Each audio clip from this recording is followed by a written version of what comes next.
कि पहले तो ये सुना जाता था कि नशा सिर्फ लड़के इस्तेमाल करते हैं। अब ये लड़कियों में भी बहुत कॉमन होता जा रहा है और आइस का नशा जो है बाकी नशेआवर चीज़ों के मुकाबले में इसका इंसान बहुत जल्दी आदी हो जाता है। यूएन ओडीसी की रिपोर्ट के मुताबिक तकरीबन 30% लड़कियां नशे का इस्तेमाल कर रही हैं, 70% लड़के, और लड़कियों में शरह बढ़ती जा रही है।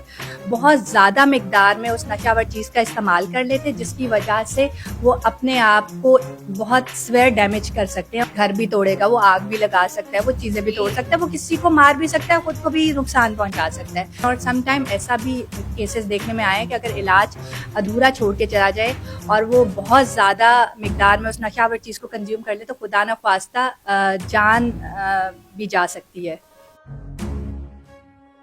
अस्सलाम वालेकुम जी, ऑनेक्स न्यूज के साथ मैं हूँ बुशरा बट। नाज़रीन, नशा जो कि एक ऐसी बीमारी है हमारे तालीमी इदारों में भी पहुंच चुकी है। और अब पहले तो हम सुनते थे कि लड़के ये नशा करते हैं, लेकिन लम्हा फिक्रिया ये है कि अब जो ज्यादा तादाद देखने में आ रही है वो लड़कियों की है। लड़कियां जो हैं तालीमी इदारों में आइस एडिक्ट हो चुकी हैं और एक रिपोर्ट के मुताबिक तो तकरीबन 30% लड़कियां जो कि पढ़ती हैं, तलबा हैं, वो नशा करती हैं। यहाँ पर डॉक्टर्स मौजूद हैं, रिहेबिलिटेशन सेंटर में हम मौजूद हैं। डॉक्टर से जानेंगे कैसी क्या वजूहात हैं कि हमारी जो नौजवान नस्ल है इन नशों पर लग चुकी है, किस तरह से रिहेबिलिटेशन में उनके रिहैब का काम किया जाता है, कैसे उनको इस बीमारी से जो है वो निकाला जाता है और फिर दोबारा वो किस तरह से अपनी जिंदगी में वापस आ जाते हैं। तो ये तमाम चीजें जो हैं आज की इस वीडियो में जानेंगे। इस वक्त consultant psychiatrist doctor Huma Aslam हमारे साथ हैं, इनसे बात करते हैं। अस्सलाम वालेकुम। वालेकुम सलाम। कैसी हैं? मैं बिल्कुल ठीक। अच्छा, सबसे पहले हमें ये बताइएगा कि जो नशे होते हैं, पहले उनकी इकसाम कितनी होती है? नशे की बहुत सारी इकसाम हैं। इसमें कुछ स्टिमुलेंट्स होते हैं, नॉन स्टिमुलेंट्स होते हैं, फिर कुछ नींद की अद्वियात होती हैं, कुछ ऑन प्रिस्क्रिप्शन मिलती हैं, कुछ विदाउट प्रिस्क्रिप्शन मिलती हैं। तो ये कुछ स्ट्रीट ड्रग्स होती हैं। तो नशे की बहुत सारी इकसाम हैं जिनका आदमी इस्तेमाल करता है और बार बार इस्तेमाल करने से उसका आदी हो जाता है। अच्छा, अगर हम सबसे ज्यादा कहें कि हमारी नौजवान नस्ल आजकल वो कौन से जो है वो नशा कर रही है? आजकल देखा जाए तो हमारी नौजवान नस्ल में आइस की एडिक्शन बहुत कॉमन होती जा रही है। आइस एक सब्सटेंस है जो हमारे ब्रेन में कुछ केमिकल चेंज लेके आता है, जिसकी वजह से जो लोग इसका इस्तेमाल करते हैं उनके ब्रेन की केमिस्ट्री में चेंजेस आती हैं और वो इसके आदी बनते चले जाते हैं। अच्छा, मुझे ये बताइएगा, जैसे आपने कहा आइस का ज्यादा नशा हो रहा है, तो एक शख्स अभी उसकी शुरुआत है तो उसके ऐसे कौन से बिहेवियर्स होंगे जिनसे हमें पता चलना शुरू हो जाता है? अच्छा, उसमें अगर कुछ बिहेवियरल चेंजेस आ रही हैं, जैसे उसके नींद भूख के मसाइल पैदा हो रहे हैं, उसके रिलेशनशिप ख़राब हो रहे हैं, वो अपने पेरेंट्स के साथ या बीवी बच्चों को टाइम नहीं दे रहा, उस तरह बैठ नहीं रहा, अपने काम पे तवज्जो नहीं दे रहा, रातों को घर से बाहर रहता है, कुछ उसकी कंपनी चेंज हो गई है, उसके पहले वो दोस्त नहीं थे जो अब उसके दोस्त बनना शुरू हो गए हैं, और वो कुछ बात पे गुस्सा करना शुरू कर गया है या कुछ चिड़चिड़ापन आ गया है, नींद भूख के मसाइल बढ़ गए हैं, अब वो उस तरह सोता नहीं है, रातों को जागता रहता है या उस तरह खाता पीता नहीं है। तो ये कुछ बिहेवियरल चेंजेस है जिसमें आपको थोड़ा सा कंसर्न हो जाना चाहिए कि कहीं कोई नशावर चीज़ का इस्तेमाल तो नहीं कर रहा। और अगर आप थोड़ा सा विजिलेंट रहें, थोड़ा सा देखें, तो आपको कुछ ना कुछ क्लूज मिल जाएंगे कि वो किसी नशावर चीज़ की तरफ जा रहा है। ठीक है। अच्छा, मुझे बताएं एज क्या है? कोई स्पेसिफिक एज है कि वो एज के लोग ही नशा कर रहे हैं? इसमें तो हर एज के लोग ही नशे का शिकार हो रहे हैं, लेकिन देखा गया है कि हमारे यूथ जो है, जो कॉलेज गोइंग बच्चे हैं, इवन जो ओ लेवल्स, ए लेवल्स या मैट्रिक एफएससी के बच्चे हैं, आजकल वो भी इस तरफ आ रहे हैं। सो यूथ में ये बहुत कॉमन होता चला जा रहा है।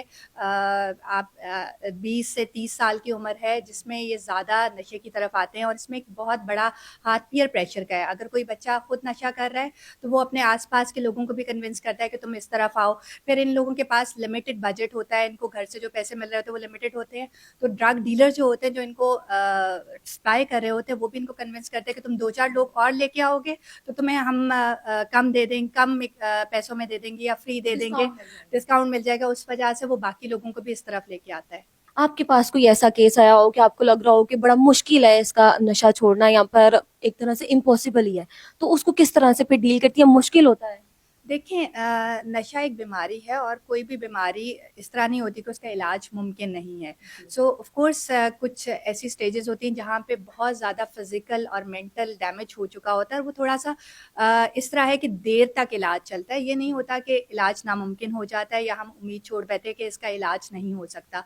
वो समटाइम वो जो नशावर चीज़ का इस्तेमाल करा तो उसने इतना डैमेज कर दिया होता है कि हमें इलाज लंबे अरसे तक रखना होता है, हमें ज़्यादा अरसे तक उसको रिहेबिलिटेट करना होता है ताकि वो बेहतर होके निकले। अच्छा, एक मैक्सिमम लिमिट अगर हो तो वो टाइम लिमिट क्या है जब एक शख्स जो आपके पास आता है प्रॉपर ठीक होकर वापस चला जाता इसमें हम मैक्सिमम लिमिट नहीं बता है? सकते जी। क्योंकि ये पर्सन टू पर्सन वेरी करता है।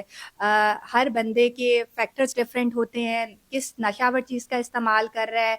अगर एक चीज़ है या पॉली सब्सटेंस यूज़ है, उस पे हर एक की डिटॉक्सिफिकेशन, फिर उसके क्या फैक्टर्स थे, उसके फैमिली में क्या इश्यूज चल रहे हैं, उसके फ्रेंड्स के साथ, उसकी जॉब पे क्या मसले मसाइल चल रहे हैं, मतलब साथ में ऐसे मसले मसाइल कौन से। फिर समटाइम्स इस तरह होता है कि कुछ साइकाइट्रिक कोमॉर्बिडिटीज़ भी होती हैं, मतलब साथ में नशावर चीज़ों का इस्तेमाल कर रहे हैं और साथ में कुछ नफ्सियाती मसाइल भी चल रहे हैं जिनको हमें एड्रेस करना होता है। फिर समटाइम कुछ ऐसे होते हैं, कुछ जिस्मानी मसाइल भी चल रहे होते हैं, जैसे खुदा न खास्ता जो इंजेक्शन लगाते हैं उनमें एड्स या हेपेटाइटिस बी और सी होने की शरह बहुत बढ़ जाती है।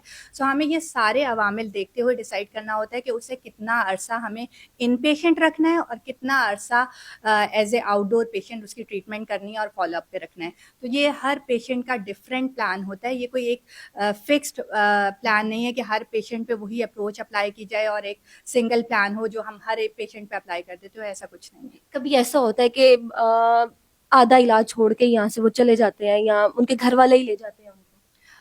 ऐसा हो जाता है, लेकिन ऑफ कोर्स उसमें फिर पेशेंट का नुकसान होता है। अगर इलाज आप छोड़ देंगे, किसी भी बीमारी को अगर आप बीच में छोड़ देंगे तो उससे क्या होगा कि बीमारी पूरी तरह से ठीक नहीं होगी और बल्कि ज़्यादा बढ़ जाएगी। तो अगर बीच में लेके चले जाते हैं तो उन लोगों में ज़्यादा चांस होता है रीलैप्स का। वो यहाँ से निकलते ही जाते ही बहुत ज़्यादा मिकदार में उस नशावर चीज़ का इस्तेमाल कर लेते हैं, जिसकी वजह से वो अपने आप को बहुत स्वेयर डैमेज कर सकते हैं। और सम टाइम ऐसा भी केसेस देखने में आया है कि अगर इलाज अधूरा छोड़ के चला जाए और वो बहुत ज़्यादा मिकदार में उस नशावर चीज़ को कंज्यूम कर ले तो खुदा न ख्वास्ता जान भी जा सकती है। ओके। अच्छा, सिर्फ मुझे ये बताइएगा, ये फोकस लाइफ रिहैब है, इसमें कौन कौन सी ऐसी फैसिलिटीज हैं जो उन पेशेंट्स को फिर दी जाती हैं या क्या क्या एक्टिविटीज उनसे करवाई जाती हैं? इसमें देखें ये एक फैसिलिटी है जिसमें हर तरह की उनको एड्रेस किया जाता है। उनके सबसे पहले तो जो जब एडमिट किया जाता है उनकी डिटॉक्सिफिकेशन का अमल होता है, फिर उनकी साइकोलॉजिकल रिहेबिलिटेशन होती है। यहाँ पे बहुत सारी एक्टिविटीज़, उनकी प्लान्ड एक्टिविटीज़ होती है। सारे दिन को एक स्ट्रक्चर दिया जाता है कि सुबह कितने बजे उठना है, नाश्ता इतने बजे होगा, फिर इस टाइम ये क्लास होगी। उनमें उनको कुछ स्किल्स सिखाई जाती हैं, प्रॉपर रिहेबिलिटेशन की स्किल्स, कि अगर आपके वही दोस्त आपको मिलते हैं, उन्हीं लोगों से सामना होता है, उसी नशावर चीज़ का सामना होता है, तो कैसे अपने आप को रोकना है। फिर उनकी पर्सनालिटीज़ पे काम किया जाता है, उनकी फैमिलीज़ पे काम किया जाता है। उनके कुछ जो पर्सनालिटी के फैक्टर्स होते हैं उनको एड्रेस किया जाता है, उनकी फैमिली काउंसलिंग की जाती है, फैमिली के साथ अगर कुछ कन्फ्लिक्ट चल रहे हैं उनको एड्रेस किया जाता है, फैमिली को थेरेपी में लिया जाता है। तो ये थेरेपेटिक सेशंस होते हैं जो उनके थ्रू आउट द डे चलते हैं, जिसमें ग्रुप सेशंस भी होते हैं और जिसमें इंडिविजुअल सेशंस भी होते हैं। और साथ में उनके मज़हब को देखते हुए कुछ इस तरह के इंतजामात भी किए जाते हैं, जैसे नमाज और कारी साहब भी आ रहे हैं, लेकिन अगर डिफरेंट मज़हब है तो उसके हिसाब से इसको मैनेज किया जाता है। सो ये सब मैनेजमेंट का हिस्सा है। फिर उनकी कुछ एक्टिविटीज़ होती है, कुछ गेम्स होती हैं, उन्हें आउटडोर गेम्स करवाई जाती है, वॉक के लिए लेके जाया जाता है। तो ये सब उनका ड्यूरिंग द ट्रीटमेंट प्लान का हिस्सा होता है। अच्छा, अभी आप फैमिली की भी आपने बात की, मुझे सिर्फ ये बताइएगा कि फैमिली सपोर्ट करती है इन लोगों को? अब ये भी वेरी करता है, ये भी कोई एक लाइनर आंसर नहीं है कि फैमिली सपोर्ट करती है कि नहीं। सम टाइम तो फैमिली स्वेयर डिनायल में होती है, वो मानना ही नहीं चाहती कि उनका बच्चा, वो कहते हैं कि सारी दुनिया नशा कर सकती है, हमारा बच्चा नहीं कर सकता। तो पहली बात तो ये डिनायल तोड़ना हमारे लिए सम टाइम मुश्किल हो जाता है। फिर जब वो इस चीज़ को एक्सेप्ट नहीं करते, ऑफ कोर्स वो इलाज के लिए नहीं आते, तो ये हमारे लिए कुछ हर्डल रहती है। अगर फैमिली इस चीज़ को मानने को तैयार नहीं है कि उनका बच्चा नशा कर रहा है, तो वो इलाज की तरफ भी नहीं लेके आते। तो जब लेके आते हैं तो उस टाइम तक ऑफ कोर्स काफ़ी टाइम हो चुका होता है और काफ़ी ज़्यादा डैमेज हो चुका होता है। ओके, अच्छा हमने सबसे पहले जो बात की थी कि कौन सा नशा लोग ज्यादा कर रहे हैं, तो आपने आइस बोला था। हम देखते हैं हमारे जो तालीमी इदारे हैं, नौजवान इसके ऊपर बहुत लगे हुए हैं। सबसे पहले तो ये आइस है क्या? आइस या क्रिस्टल मेथ बेसिकली कुछ नशों की कैटेगरीज हैं, उसमें ये स्टिमुलेंट्स में आता है। स्टिमुलेंट जैसे कि नाम से ज़ाहिर है ये हमारे ब्रेन को स्टिमुलेट करता है, और आइस का नशा जो है बाकी नशे आवर चीज़ों के मुकाबले में इसका इंसान बहुत जल्दी आदी हो जाता है। और ये जो नौजवान नस्ल है इनकी लाइफ में बहुत ज़्यादा प्रेशर्स होते हैं। आजकल एक तो ये कि पढ़ाई का बहुत ज़्यादा प्रेशर, फिर कुछ करने का, इस्टेब्लिश होने का, जल्दी सेटल होने का। फिर आजकल जो हमारी नौजवान नस्ल, क्योंकि सोशल मीडिया का बहुत ज़्यादा इस्तेमाल है, उसकी वजह से भी प्रेशर रहता है। एक लाइफ स्टैंडर्ड मेंटेन रखना होता है। फिर गर्लफ्रेंड बॉयफ्रेंड्स एक कॉमन कल्चर बनता जा रहा है, ब्रेकअप्स होते हैं। इसकी वजह से इन की लाइफ में बहुत सारे स्ट्रेसफुल चीज़ें होती रहती हैं, और ये जो टीनेजर है ये बहुत वल्नरेबल एज होती है। इनमें स्ट्रेस को हैंडल करने की उतनी कैपेसिटी नहीं होती, जिसकी वजह से ये बहुत ईजी वे आउट ढूंढते हैं। उसमें अगर कोई साथ वाला कुलीग, कोई इनका फ्रेंड वगैरह कह दे तुम इस नशावर चीज़ का इस्तेमाल कर लो, तुम्हारा गम सारा ख़त्म हो जाएगा। वो एक दफ़ा इस्तेमाल करता है और वो वाकई फील करता है कि जैसे पहले उसे तकलीफ हो रही थी, अब तो कुछ भी नहीं है, वो तो अपने आप को दुनिया का बादशाह समझ रहा है, कोई मसला मसाइल नहीं है। फिर इस फीलिंग को लेने के लिए वो बार बार इस्तेमाल करता रहता है, और फिर एक टाइम आता है कि जब वो उसे अंदाजा होता है कि ये मैं अपने साथ क्या कर रहा हूँ। अब तो मेरे पढ़ाई भी इफेक्ट हो रही है, मेरे रिलेशनशिप भी इफेक्ट हो रहे हैं, मेरी सोशल लाइफ में काम पे उसका ध्यान नहीं दे पा रहा। अब वो जब उसको छोड़ना चाहता है, अब तो उसका जिस्म और दिमाग आदी हो गया। अब जब छोड़ना चाहता है तो फिर स्वेयर विड्रॉल्स आते हैं। वो क्योंकि वो एक टाइम आपको जब ऊपर लेके जाती है, जब आप उसको छोड़ते हैं तो वो आपको नॉर्मल से नीचे लेके जाती है। यानी आप अगर नॉर्मल में थोड़ा स्ट्रेसफुल फील कर रहे थे, तो वो अब आप बहुत लो फील करेंगे, बहुत एंशियस फील करेंगे, आपकी नींद भूख खराब हो जाएगी। तो उस सब चीज़ को अवॉइड करने के लिए he keeps on taking that substance. और अनफॉर्चुनेटली पहले तो ये सुना जाता था कि नशा सिर्फ लड़के इस्तेमाल करते हैं, अब ये लड़कियों में भी बहुत कॉमन होता जा रहा है। और UNODC की रिपोर्ट के मुताबिक तकरीबन 30% लड़कियां नशे का इस्तेमाल कर रही हैं, 70% लड़के, और लड़कियों में शरह बढ़ती जा रही है। सो ये भी हमारे लिए एक अलार्मिंग चीज़ है कि इंस्टेड कि हम इसको एड्रेस करें, हमारी नौजवान लड़कियां भी इस तरफ आती चली जा रही हैं।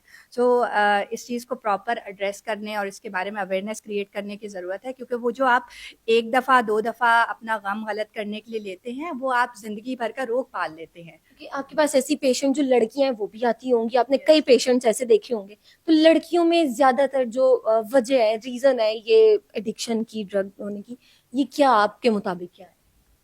देखिए, रीज़न जैसे लड़कों में हमारे यहाँ अनसर्टनिटीज़, परेशानियाँ, रिलेशनशिप डिफ़िकल्टीज़, फैमिली इश्यूज़, ज़्यादातर यही रीज़न्स हैं नौजवान नस्ल के नशे में आने की। फिर आपका अगर पार्टनर यूज़ कर रहा है, समटाइम ऐसे होता है कि बॉयफ्रेंड यूज़ कर रहा है या हस्बैंड यूज़ कर रहा है, तो वो हस्बैंड तो छोड़ना नहीं चाहता, वो कहता है कि ये मुझे रोकती है, इसको भी मैं नशे पे लगा लेता हूँ, ताकि हम मिल के नशा करेंगे। तो कुछ इस तरह की चीज़ें होती हैं जिसकी वजह से ख़वातीन भी नशे की तरफ आ रही हैं और इनकी दिन ब दिन तादाद बढ़ती जा रही है। अच्छा, यहाँ पर जब ऐसे पेशेंट्स आते हैं और उनकी हम लास्ट स्टेज चाहे चल रही है, तो यहाँ पे लड़ाई झगड़े हैं, इस तरह की चीजें वो करते हैं?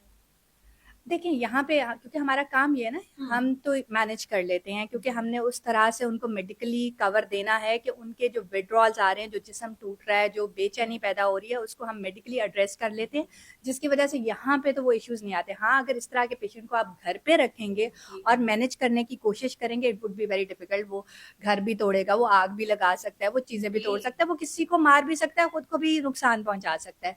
सो इट्स वेरी डिफ़िकल्ट कि आप इन पेशेंट्स को घर में मैनेज करने की कोशिश करें। इनको प्रॉपरली आपको रिहेबिलिटेट करवाना पड़ेगा, ताकि आप इस चीज़ को बेहतर तौर पे एड्रेस कर सकें। अच्छा, मुझे बताइएगा कि जो रिहैब होके वापस चले गए, वो दोबारा भी ऐसे केसेस आपके पास आते हैं कि दोबारा से वो नशे पे लग गए? देखें, इसमें सिर्फ ये एक टाइम का प्रोसेस नहीं है। रिहेबिलिटेशन सिर्फ जब तक आपने एडमिट रखा तब तक मैनेजमेंट नहीं है, उसके बाद भी आपने फॉलो अप पे रहना होता है। अगर आप उन चीज़ों को फॉलो नहीं करेंगे, फैमिली फॉलो नहीं करेगी, तो जाहिर सी बात है कि फिर आप रिलैप्स कर जाएंगे।